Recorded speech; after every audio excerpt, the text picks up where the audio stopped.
L'idée, c'est en fait de réunir et de mobiliser tous les acteurs qui ont envie d'avancer ensemble, de bouger les lignes, de positiver les choses, de capitaliser sur les atouts pour effectivement être plus attractif. Alors, quand on dit attractif, qu'est-ce que ça veut dire en fait? Quand on pense à l'attractivité, on pense tout d'abord évidemment, de façon assez logique, à se dire il faut que j'attire des gens qui ne sont pas encore sur le territoire.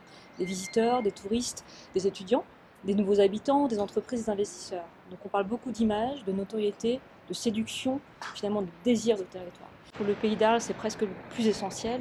C'est la fierté et le sentiment d'appartenance de ceux qui font et qui sont sur le territoire.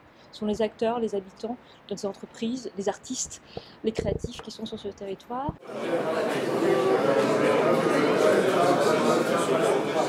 La première, j'allais dire, c'est que le Pays d'Arles prenne conscience collectivement, et j'insiste sur le mot collectivement, que c'est le moment du Pays d'Arles. Il y a tellement d'opportunités, il y a aussi tellement d'atouts pour ce pays, mais méconnus malheureusement, et puis également des grands périls. Je pense notamment aux enjeux climatiques et environnementaux qui se posent pour ce territoire-là. Donc c'est le moment d'agir ensemble, il y a urgence à faire des choses collectivement.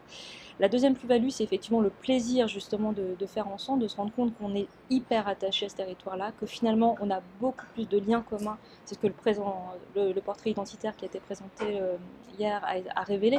Il y a tellement de valeurs communes et de liens qui nous relient à l'échelle du Pays d'Arles, qu'on soit dans la Camargue ou dans les Alpilles, il y a vraiment beaucoup de choses qui nous relient. Donc on prenne également conscience qu'on a cette identité, ce socle de valeurs et cette identité commune, et qu'on soit fiers d'appartenir à ce territoire pour agir demain beaucoup plus collectivement.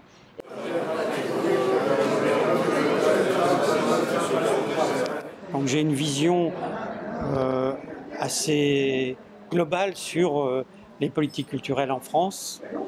Et ce qui m'intéresse, c'est de voir comment est-ce que la culture est un levier important pour un territoire.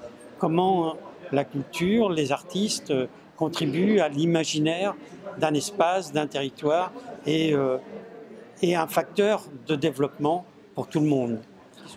C'est un peu comme un pulse. On a des tas de pièces, d'éléments qui sont très riches, mais il faut savoir les coordonner, les intégrer, faire qu'ils travaillent ensemble.